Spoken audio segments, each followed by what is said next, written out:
युद्ध की खबर नहीं देख रही, बल्कि एक ऐसे भू राजनीतिक मोड़ को महसूस कर रही है जो आने वाले वर्षों की वैश्विक राजनीति, अर्थव्यवस्था, ऊर्जा, सुरक्षा और महाशक्तियों के रिश्तों की दिशा तय कर सकता है। मिडल ईस्ट, जहां दशकों से संघर्ष होते आए हैं, जहां हर कुछ वर्षों में युद्ध, प्रतिबंध, मिसाइलें, सैन्य गठबंधन और सत्ता संघर्ष दुनिया की सुर्खियां बनते रहते हैं, आज फिर उसी मिडल ईस्ट से ऐसी आवाजें उठ रही हैं जिन्होंने पूरी दुनिया की चिंता बढ़ा दी है। और इस बार चर्चा के केंद्र में है डोनाल्ड ट्रंप। नमस्कार, मैं हूं प्रिया सिंह और आप देख रहे हैं हमारा खास शो विश्व युद्ध।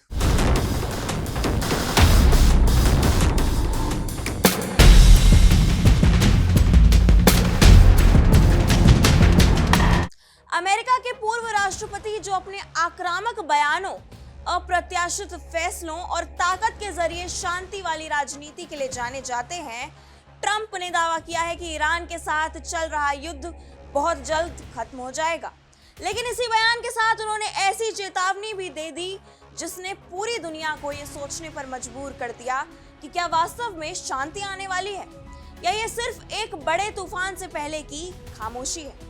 व्हाइट हाउस में मीडिया से बात करते हुए ट्रंप ने कहा कि अमेरिका ईरान पर एक और बड़े सैन्य हमले से सिर्फ 1 घंटा दूर था।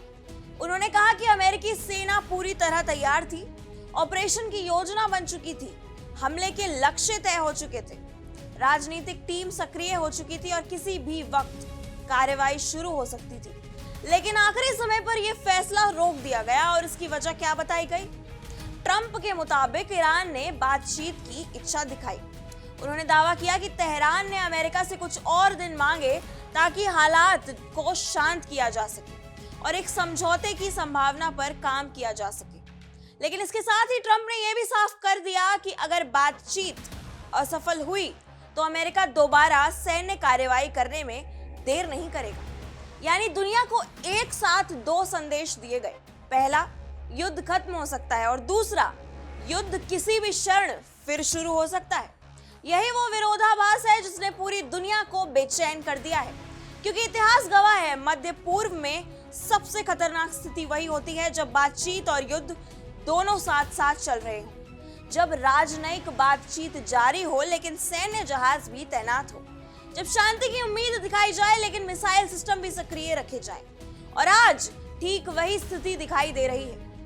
अमेरिकी युद्धपोत क्षेत्र में मौजूद है, इजराइल हाई अलर्ट पर है, ईरान लगातार अपनी सैन्य क्षमता का प्रदर्शन कर रहा है और पूरी दुनिया सिर्फ अगले फैसले का इंतजार कर रही है।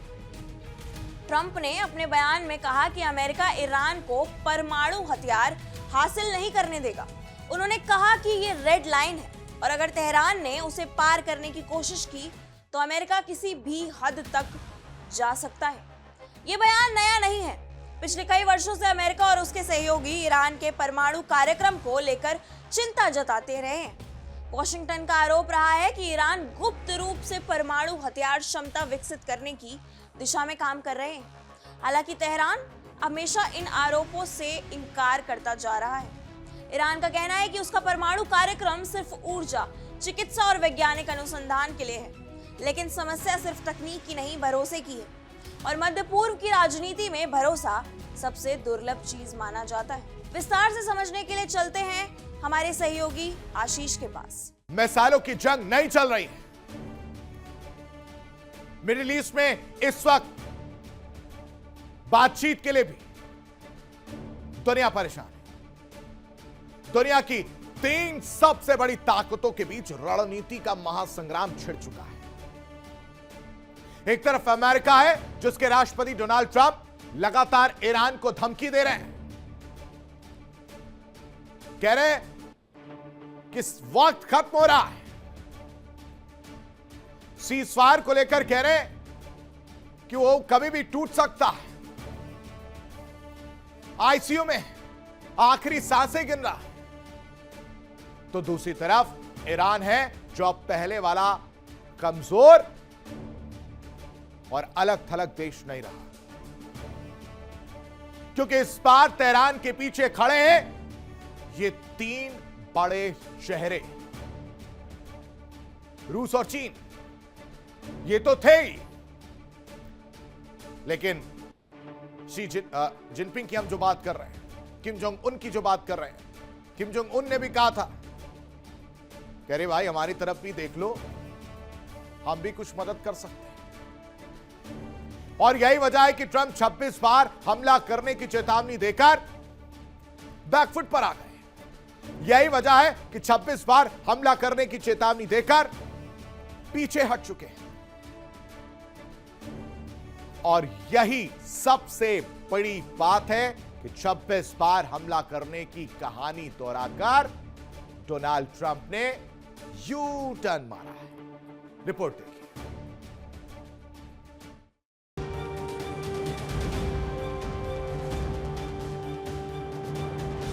सबसे अहम मोड़ तब आया जब हमले से ठीक पहले पेंटागन ने व्हाइट हाउस को चेतावनी दी। ईरानी न्यूज एजेंसी तस्नीम न्यूज ने रिपोर्ट किया कि पेंटागन ने व्हाइट हाउस से साफ कहा कि ईरान ने अमेरिकी लड़ाकू विमानों का पता लगाने की क्षमता विकसित कर ली है। अमेरिकी फाइटर जेट को गिराने की तकनीक भी तैयार है।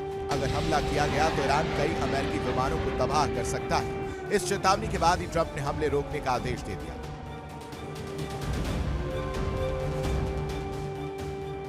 युद्ध विराम के दौरान ईरान ने अपनी स्थिति को लेकर कोई संदेह नहीं छोड़ा है। ईरानी विदेश मंत्रालय के प्रवक्ता इस्माइल बकाई ने कहा कि अमेरिका को शर्तों को मानना होगा, वरना बैलिस्टिक मिसाइलों के सामने सरेंडर करना पड़ेगा। वह ईरानी राष्ट्रपति मसूद पेजेश्कियान ने साफ कहा है कि ईरान अमेरिका के सामने सरेंडर नहीं करेगा।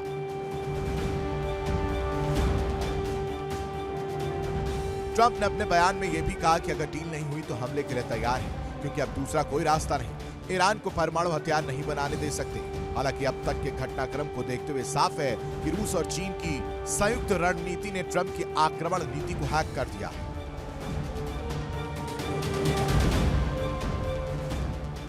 कहा जा रहा है कि रूस की इंटेलिजेंस और चीन के एयर डिफेंस ने मिलकर ईरान को एक ऐसा सुरक्षा कवच दे दिया जिसे भेदना अमेरिका के लिए आसान नहीं है।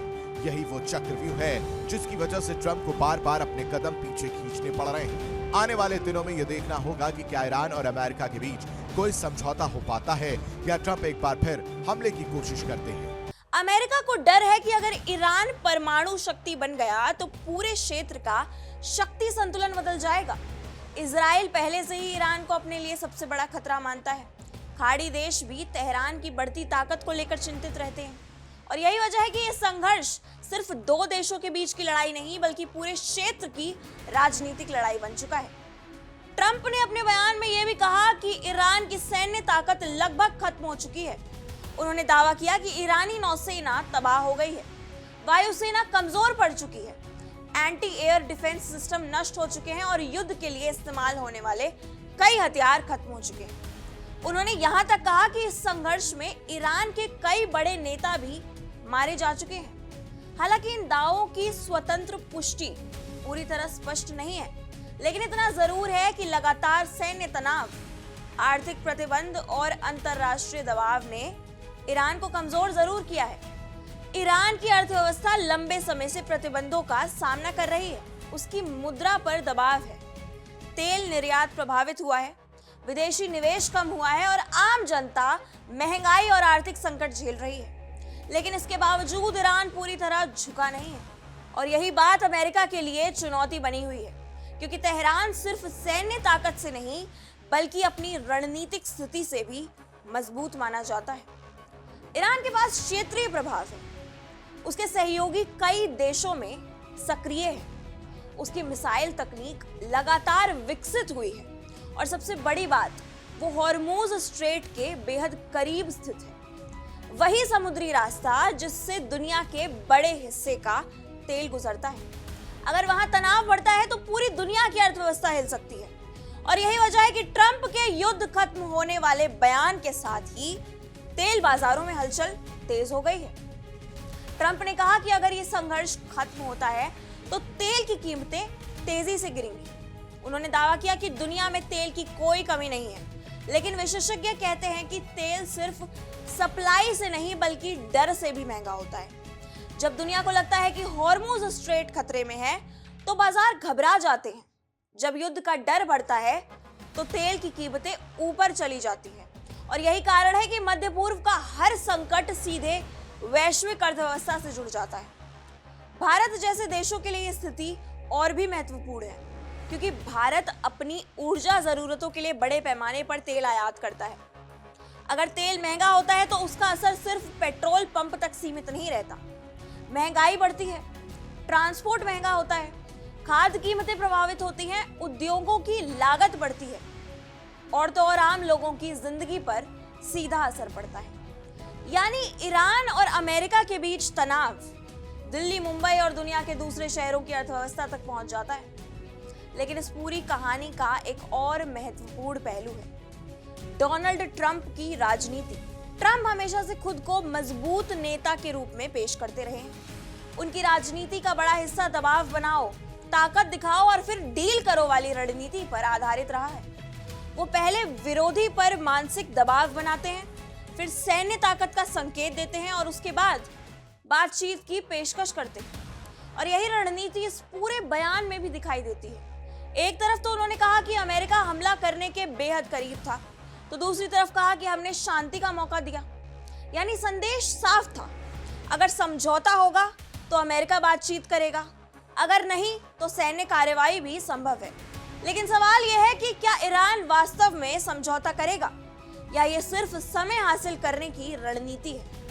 विशेषज्ञ मानते हैं कि तेहरान फिलहाल सीधे बड़े युद्ध से बचना चाहता है, क्योंकि लंबे संघर्ष का आर्थिक और राजनीतिक दबाव बहुत भारी हो सकता है। लेकिन दूसरी तरफ ईरान अपनी छवि भी कमजोर नहीं दिखाना चाहता, क्योंकि मध्य पूर्व की राजनीति में कमजोरी दिखाना कई बार रणनीतिक नुकसान बन जाता है। यही वजह है कि ईरान बातचीत भी कर सकता है और साथ ही सैन्य तैयारी भी जारी रख सकता है। यही स्थिति इस संकट को और खतरनाक बना रही है, क्योंकि दोनों पक्ष सार्वजनिक रूप से ताकत दिखाना चाहते हैं, लेकिन दोनों बड़े युद्ध से भी बचना चाहते हैं। और जब ऐसी स्थिति बनती है तो एक छोटी गलती भी बड़ा विस्फोट बन सकती है। एक मिसाइल, एक ड्रोन हमला, एक गलत सैन्य आकलन या एक उकसाने वाला बयान पूरे क्षेत्र को युद्ध में धकेल सकता है। और यही डर आज दुनिया को सबसे ज्यादा परेशान कर रहा है। रूस इस पूरे संकट पर करीबी नजर रखे हुए है। चीन लगातार क्षेत्रीय स्थिरता की बात कर रहा है। यूरोपीय देश बातचीत को आगे बढ़ाने की कोशिश कर रहे हैं। संयुक्त राष्ट्र संयम की अपील कर रहा है, लेकिन जमीन पर हालात अभी भी बेहद संवेदनशील बने हुए हैं, क्योंकि मध्य पूर्व में शांति सिर्फ समझौते से नहीं आती, उसके लिए भरोसा चाहिए। और यही भरोसा इस समय सबसे ज्यादा कमजोर दिखाई दे रहा है। ट्रंप ने अपने बयान में यह भी कहा कि यह संघर्ष सालों पहले खत्म हो जाना चाहिए था।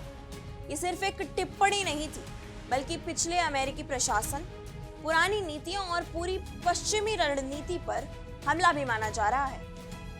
ट्रंप ये संदेश देना चाहते हैं कि अगर उनके तरीके अपनाए जाएं तो संकट जल्दी खत्म हो सकता है। लेकिन इतिहास कुछ और कहता है। मध्य पूर्व में कई युद्ध जल्दी खत्म करने के दावे के साथ शुरू हुए, लेकिन वर्षों तक चलते रहे। इराक, अफगानिस्तान, सीरिया, लीबिया, दुनिया ने देखा है कि युद्ध शुरू करना आसान हो सकता है, लेकिन उसे स्थायी रूप से खत्म करना बेहद कठिन होता है। और शायद यही कारण है कि ट्रंप ने युद्ध खत्म होने वाले बयान के बावजूद दुनिया पूरी तरह आश्वस्त नहीं दिखाई दे रही, क्योंकि अभी भी बहुत सारे सवाल बाकी हैं। क्या सीज फायर स्थायी होगा? क्या परमाणु समझौते पर प्रगति होगी? क्या इजराइल इस प्रक्रिया से संतुष्ट होगा? क्या अमेरिका चुनावी राजनीति से ऊपर उठकर स्थायी समाधान की दिशा में जाएगा? और सबसे बड़ा सवाल, क्या मध्य पूर्व वास्तव में शांति देख पाएगा? फिलहाल दुनिया इंतजार कर रही है तेहरान के अगले बयान का, वॉशिंगटन के अगले फैसले का और उस कूटनीतिक मोड़ का जो तय करेगा कि आने वाले महीनों में दुनिया राहत देखेगी या फिर एक और बड़ा वैश्विक संकट। क्योंकि ये संघर्ष अब सिर्फ सीमाओं का संघर्ष नहीं रहा, ये ऊर्जा का संघर्ष है, प्रभाव का संघर्ष है, सुरक्षा का संघर्ष है और महाशक्तियों की प्रतिष्ठा का संघर्ष बन चुका है। और शायद यही वजह है कि इस वक्त पूरी दुनिया सिर्फ खबरें नहीं देख रही, बल्कि सांस रोककर इंतजार कर रही है। क्या बातचीत जीत जाएगी या हथियार? क्या समझौता होगा या फिर एक नया युद्ध? क्या तेल सस्ता होगा या वैश्विक अर्थव्यवस्थाएं नए झटके के लिए तैयार रहे? इन सभी सवालों के जवाब आने वाले दिनों में मिलेंगे, लेकिन इतना तय है, मध्य पूर्व का ये संकट आने वाले समय में दुनिया की दिशा तय करने वाला सबसे बड़ा मुद्दा बन चुका है। और इसलिए हर नया बयान, हर सैन्य हलचल, हर कूटनीतिक बातचीत और हर राजनीतिक संकेत अब पूरी दुनिया की नजरों में है। लेकिन कहानी यही खत्म नहीं होती, क्योंकि इस पूरे संकट के पीछे सिर्फ अमेरिका और ईरान की लड़ाई नहीं, बल्कि दुनिया की बदलती शक्ति व्यवस्था भी छिपी हुई है। आज दुनिया एक ऐसे दौर में प्रवेश कर चुकी है जहां युद्ध सिर्फ सीमाओं पर नहीं लड़े जाते, बल्कि अर्थव्यवस्था, तेल, समुद्री रास्तों, साइबर सिस्टम, प्रतिबंधों और कूटनीतिक दबाव के जरिए भी लड़े जाते हैं। और ईरान संकट इसी नई वैश्विक लड़ाई का सबसे बड़ा उदाहरण बन चुका है। और हम पिछले कुछ वर्षों को देखें तो साफ दिखाई देता है कि मध्य पूर्व अब सिर्फ क्षेत्रीय राजनीति का विषय नहीं रहा, बल्कि अमेरिका, चीन, रूस, यूरोप और खाड़ी देशों के बीच रणनीतिक प्रतिस्पर्धा का केंद्र बन चुका है। एक तरफ अमेरिका चाहता है कि उसकी सैन्य और राजनीतिक पकड़ इस क्षेत्र में बनी रहे, तो दूसरी तरफ चीन लगातार मध्य पूर्व में अपनी आर्थिक मौजूदगी बढ़ा रहा है। रूस भी इस क्षेत्र को अपनी वैश्विक रणनीति का महत्वपूर्ण हिस्सा मानता है और इसी वजह से ईरान सिर्फ एक देश नहीं, बल्कि महाशक्तियों के टकराव का केंद्र बन चुका है। यही कारण है कि जब ट्रंप कहते हैं कि युद्ध खत्म होने वाला है, तो दुनिया सिर्फ एक सैन्य संघर्ष की बात नहीं सुनती, बल्कि ये समझने की कोशिश करती है कि आने वाले समय में वैश्विक शक्ति संतुलन किस दिशा में जाएगा। क्या अमेरिका अपनी पुरानी ताकत फिर से दिखाना चाहता है? क्या ये चीन और रूस को दिया गया संदेश है? क्या मध्य पूर्व में नई रणनीतिक व्यवस्था तैयार हो रही है, या फिर ये सिर्फ चुनावी राजनीति और शक्ति प्रदर्शन का हिस्सा है? इन सवालों ने पूरी दुनिया के रणनीतिक विशेषज्ञों को सोचने पर मजबूर कर दिया है, क्योंकि अगर अमेरिका और ईरान के बीच कोई बड़ा समझौता होता है तो उसका असर सिर्फ युद्ध पर नहीं पड़ेगा, उसका असर तेल बाजारों पर पड़ेगा, डॉलर की ताकत पर बढ़ेगा, वैश्विक व्यापार पर बढ़ेगा और शायद आने वाले वर्षों की कूटनीतिक दिशा पर भी पड़ेगा। इसी बीच सबसे ज्यादा चिंता जिस चीज को लेकर बढ़ रही है वो है गलत अनुमान का खतरा। इतिहास बताता है कि कई बड़े युद्ध जानबूझकर नहीं, बल्कि गलत फैसलों, गलत सूचनाओं और गलत सैन्य आकलनों की वजह से शुरू हुए। अगर किसी मिसाइल सिस्टम ने गलती से प्रतिक्रिया दे दी, अगर किसी ड्रोन को हमला समझ लिया गया, या अगर किसी समुद्री जहाज पर संदेह पैदा हो गया, तो हालात कुछ ही घंटों में नियंत्रण से बाहर जा सकते हैं। और यही वजह है कि भले ही फिलहाल युद्ध रुका हुआ दिखाई दे, लेकिन पूरी दुनिया अभी भी तनाव में है, क्योंकि जमीन पर सैन्य गतिविधियां बंद नहीं हुई हैं। खाड़ी क्षेत्र में निगरानी बढ़ा दी गई है। अमेरिकी सैन्य ठिकाने हाई अलर्ट पर हैं। इजराइल लगातार सुरक्षा समीक्षा पर खड़ा है और ईरान भी अपने रणनीतिक संदेश दुनिया तक पहुंचा रहा है। यानी शांति की बातचीत चल रही है, लेकिन युद्ध की तैयारी भी खत्म नहीं हुई। और यही मध्य पूर्व की सबसे खतरनाक सच्चाई है। अब सवाल यह भी उठ रहा है कि अगर वास्तव में समझौता होता है तो उसकी शर्तें क्या होंगी? क्या ईरान अपने परमाणु कार्यक्रम पर सीमाएं स्वीकार करेगा? क्या अमेरिका प्रतिबंधों में राहत देगा? क्या तेल निर्यात फिर सामान्य होगा? क्या इजराइल इस समझौते को स्वीकार करेगा? और सबसे महत्वपूर्ण, क्या दोनों पक्ष एक दूसरे पर भरोसा कर पाएंगे? क्योंकि पिछले वर्षों में कई बार बातचीत हुई, कई बार समझौते बने, लेकिन फिर हालात दोबारा बिगड़ गए। और यही वजह है कि इस बार दुनिया सिर्फ घोषणाओं पर भरोसा नहीं करना चाहती, दुनिया ठोस परिणाम देखना चाहती है। इसी बीच वैश्विक बाजारों में भी अस्थिरता बढ़ती जा रही है। निवेशक लगातार खबरों पर नजर बनाए हुए हैं। तेल कंपनियां सतर्क हैं, एयरलाइन सेक्टर चिंतित है, समुद्री व्यापार कंपनियां जोखिम का आकलन कर रही हैं और कई देशों ने अपने रणनीतिक ऊर्जा भंडार की समीक्षा शुरू कर दी है। क्योंकि अगर मध्य पूर्व में बड़ा संघर्ष शुरू होता है तो उसका असर सिर्फ युद्ध क्षेत्र तक सीमित नहीं रहेगा, पूरी वैश्विक सप्लाई चेन प्रभावित हो सकती है, ऊर्जा संकट बढ़ सकता है और महंगाई फिर बढ़ सकती है और दुनिया की पहले से कमजोर अर्थव्यवस्था को एक और झटका लग सकता है। यानी ये संघर्ष सिर्फ सैन्य नहीं, बल्कि आर्थिक युद्ध का रूप भी ले सकता है। इसी बीच सोशल मीडिया पर भी जबरदस्त सूचना युद्ध शुरू हो चुका है। हर पक्ष अपनी कहानी दुनिया तक पहुंचाना चाहता है। कोई अमेरिका को शांति स्थापित करने वाली ताकत बता रहा है, तो कोई उसे दबाव और हस्तक्षेप की राजनीति का प्रतीक कह रहा है। कोई ईरान को प्रतिरोध की ताकत मान रहा है, तो कोई उसे क्षेत्रीय अस्थिरता का कारण बता रहा है। और इसी सूचना युद्ध के बीच आम लोग सच्चाई तलाशने की कोशिश कर रहे हैं। लेकिन एक बात साफ दिखाई दे रही है, दुनिया अब लगातार युद्धों से थक चुकी है। यूक्रेन संकट, एशिया प्रशांत तनाव, ताइवान विवाद और अब मध्य पूर्व, लगातार बढ़ते वैश्विक तनाव ने दुनिया को असुरक्षा के एक नए दौर में पहुंचा दिया है। और शायद यही वजह है कि लोग अब सिर्फ सैन्य जीत नहीं, स्थायी शांति देखना चाहते हैं। लेकिन क्या ये संभव है? यही सबसे बड़ा सवाल है, क्योंकि मध्य पूर्व में शांति सिर्फ हथियार रोक देने से नहीं आती। उसके लिए राजनीतिक विश्वास चाहिए, क्षेत्रीय संतुलन चाहिए, आर्थिक स्थिरता चाहिए और सबसे बड़ी बात, महाशक्तियों की ईमानदार इच्छा चाहिए। अगर इनमें से एक भी चीज कमजोर पड़ती है तो हालात फिर विस्फोटक हो जाते हैं। और यही कारण है कि आने वाले कुछ दिन बेहद निर्णायक माने जा रहे हैं। हर नई बैठक, हर कूटनीतिक संपर्क, हर सैन्य गतिविधि और हर बयान अब पूरी दुनिया के लिए महत्वपूर्ण बन चुका है। फिलहाल दुनिया की नजरें सिर्फ वॉशिंगटन और तेहरान पर नहीं, बल्कि पूरे मध्य पूर्व पर टिकी हुई है, क्योंकि अगर यहाँ शांति आती है तो पूरी दुनिया राहत महसूस करेगी। लेकिन अगर हालात बिगड़ते हैं तो उसका असर आने वाले वर्षों तक महसूस किया जा सकता है। और शायद इसी वजह से आज पूरी दुनिया सिर्फ एक खबर नहीं देख रही, बल्कि इतिहास को बनते हुए देख रही है। एक ऐसा इतिहास जो तय करेगा कि आने वाला समय बातचीत का होगा या टकराव का, शांति का होगा या भय का, और क्या दुनिया एक नए स्थिर दौर में प्रवेश करेगी या फिर लगातार संघर्षों के अंधेरे में और गहराई तक चली जाएगी।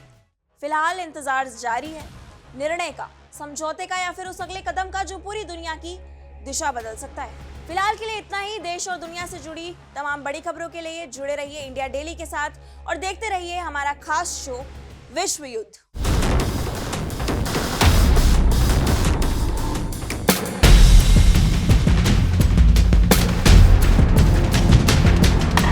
देखिए इंडिया डेली 24/7 अब आपकी स्मार्ट टीवी पर। इंडिया डेली मौजूद है सभी डिजिटल प्लेटफॉर्म पर लाइव और लगातार। इंडिया डेली 24/7 हर दिन राष्ट्र को समर्पित।